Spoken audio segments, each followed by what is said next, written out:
Hello नमस्कार दोस्तों, स्वागत है आप सबका यूपीएससी समाचार न्यूज एनालिसिस में। और हमारे सोर्स है the Hindu and Indian express. आज है 12 अक्टूबर 2020 और इसमें हम देखेंगे हिंदू और इंडियन एक्सप्रेस की जो भी इम्पोर्टेंट न्यूज हैं वो प्री के हिसाब से किस तरीके से इम्पोर्टेंट हो सकती हैं या मेंस के हिसाब से उनमें क्या क्या चीजें इम्पोर्टेंट है। So before starting this, my name is doctor Amit. I've done MBBS from Stanley Medical College, Chennai. I've given UPSC interview 3 times. I qualified Haryana Civil Services examination of 2019.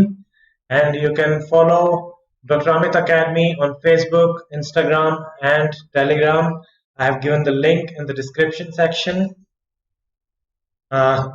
Today's quote, Abraham Lincoln का quote है। उन्होंने कहा था कि the best way to predict the future is to create it.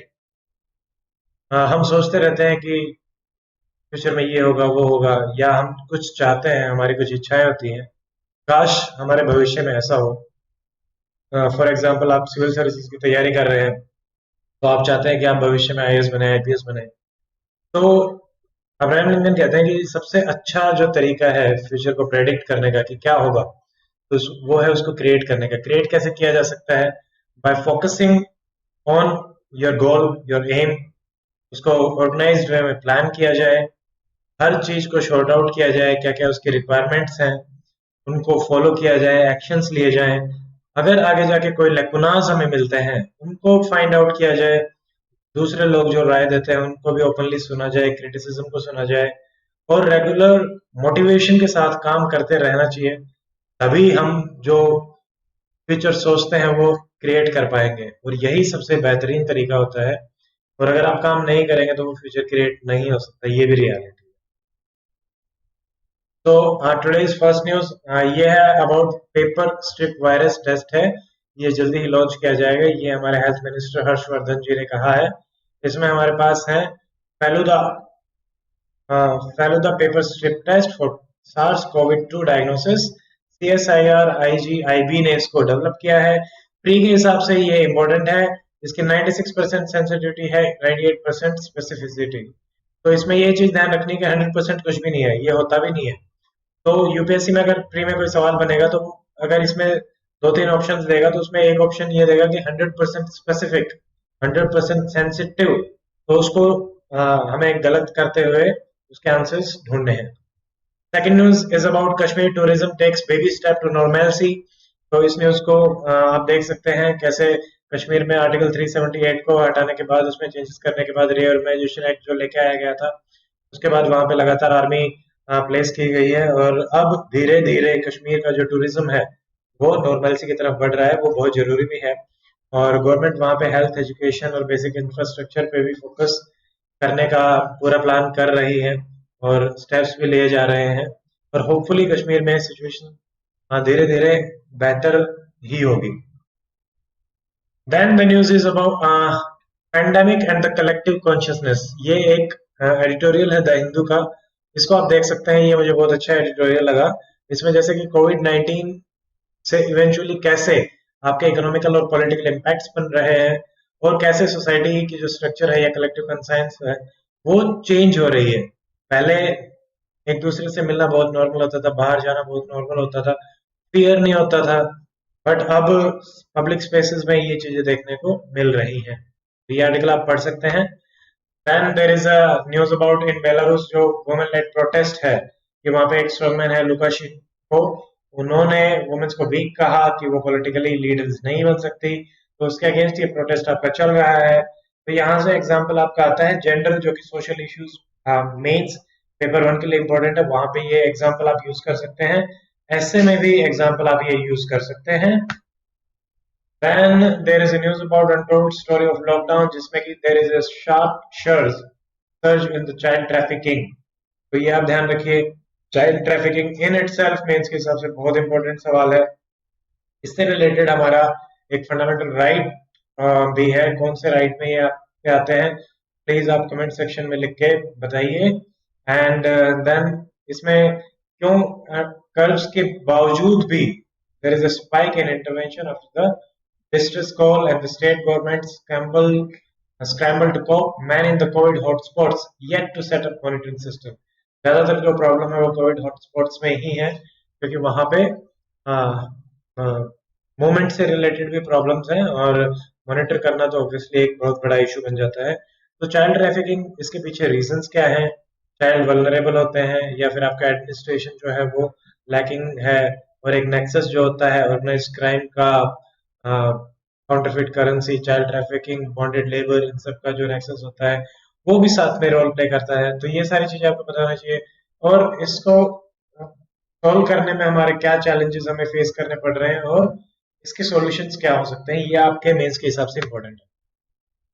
फिर एक news है, climate change की वजह से जो बटरफ्लाइज हैं आपकी, वो बटरफ्लाइज एंड मोथ, वो हिमालयस में ऊपर की तरफ जा रही है, around 1000 metre higher than there previous recorded mean habitat. प्री में ये सवाल आ सकता है, और इसमें 1000 की जगह वो 10,000 मीटर भी दे सकता है, या 100 मीटर के दे के इस सवाल को पूछ सकते हैं, या फिर ऊपर की बजाय नीचे की तरफ इसको कह के कि भाई ऊपर से नहीं नीचे की तरफ आ रहे हैं, ये भी सवाल के ऑप्शंस में हो सकता है। ये आप ध्यान रखिए। Then there is a news about जो particle smaller than 2.5 micrometre, right? Delhi जो है वो इस इशू को फ्लैग कर रही है कि यहाँ पे ultra fine particles in the airs जो है, they need to study the impact on the body, क्योंकि ये जो आपके लंग्स में है बहुत नीचे तक जाके डिपॉजिट होते हैं, डीप इन द जो एल्वेलाई हमारी होती है लंग्स की, वहां पे जाके डिपॉजिट होते हैं। जो बड़े पार्टिकल होते हैं वो शुरू में डिपॉजिट हो जाते हैं। और यहाँ पे आप इस टाइप की टर्म्स यूज कर सकते हैं मीन्स में, ultra fine particles, PM2.5, PM10। तो थोड़ी सी टेक्निकल टर्म्स को अगर आप साइंस एंड टेक्नोलॉजी में यूज करेंगे तो उससे डेफिनेटली आपको फायदा मिलेगा आंसर राइटिंग में। Then there is a news about protest और new farm law. Farm law हमने ऑलरेडी डिस्कस किया है अपने मेंस के DIT सीरीज में, एंड उसमें आप देख सकते हैं इसको, उसका डिटेल डिस्कशन है, उसके इश्यूज क्या है, चैलेंजेस क्या हैं, एंड वो अच्छे हैं या फिर उसमें कुछ कमियां हैं, सारी चीजें डिस्कस की गई हैं। Please check it out. Then centre जो है वो अगेन इनवाइट कर रहा है फार्मर्स को for the talk, and the 14th अक्टूबर यानी कि day after tomorrow is the deadline. Okay. फिर मनरेगा का आपका ये इंपॉर्टेंट एग्जांपल बन जाएगा कि कैसे Kerala is thrusting on the asset creation to help people tied on COVID-19 job crisis। तो मनरेगा एक बहुत ही हमारा एम्प्लॉयमेंट जनरेशन प्रोग्राम है, गारंटीड एम्प्लॉयमेंट आपको देता है 100 डेज का, और इसमें COVID-19 में बहुत सारे लोगों का जॉब लॉस हुआ है, अनएम्प्लॉयमेंट रेट हाईएस्ट पे जा चुका है अभी। तो कैसे मनरेगा को यूज करके हम इसको सॉल्व कर सकते हैं इशू को, तो इस पे डिस्कशन है। केरला इस तरफ काम कर रहा है। एसेट क्रिएशन से भी आपके लॉन्ग टर्म जो इंफ्रास्ट्रक्चर क्रिएट होगी वो कैसे हेल्पफुल रहेगी, तो ये लिंकेज आपको पता होना चाहिए। मनरेगा का ओवरऑल आपको असेसमेंट पता होना चाहिए कि पहले जब आई थी तब से लेके अब तक के क्या क्या चेंजेस हैं, क्या क्या इससे फायदे हुए हैं, और क्या क्या उसमें इश्यूज आए हैं, जैसे कि पेमेंट टाइप पे नहीं हो पाती है, लोगों को काम नहीं मिल पाता है, 15 दिन का जो टाइम पीरियड है उसको भी नेग्लेक्ट किया जाता है। तो इस टाइप की चीजें आपको ध्यान रखनी है। तो मनरेगा से रिलेटेड कोई भी आर्टिकल आता है आप उसको फॉलोअप कर सकते हैं। Then there is an article about MSP in the ages of surplus।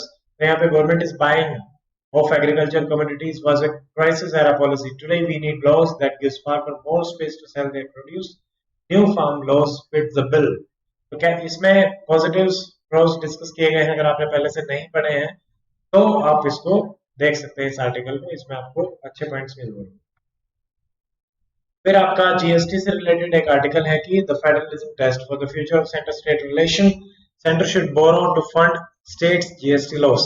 GST council, उसके स्ट्रक्चर, उसका मैंडेट, GST में जो कंपनसेशन की बात करती है सेंटर, उसके बारे में आपको पता होना चाहिए। What are the issues between centre and state related to GST legislation, implementation, as well as जो अभी इश्यूज चल रहे हैं लॉस ऑफ रेवेन्यू, तो वो सारे आपको पता होना चाहिए।